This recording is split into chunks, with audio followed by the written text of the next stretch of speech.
प्रभो हे शिव शंभु महाप्रभु धवलेश्वराय नमो नमः। दीपं यदि परम ब्रह्म दीपं यदि जनार्दन दीपाहरत मे पापो पूजा दीप नमस्तुते। धवलेश्वर महाप्रभु संसार सुखी रखंतु।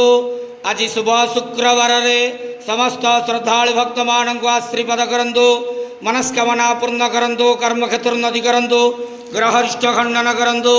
जगतर मंगल करंतु। विश्वर कल्याण करंतु। आपणकर नाम प्रकाश करंतु। सेवकर डाक श्रवण करंतु। समस्त गुआवसा भक्त मानकर मनस्कामना पूर्ण करंतु। महाप्रभु धवलेश्वराय नमो नमः।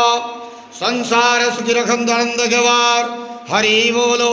आज शुभ शुक्रवार रे समस्त श्रद्धालु भक्त मानू आशीर्वाद करंतु आनंद गवार हरि बोलो। बाबा धवलेश्वराय नमो नमः।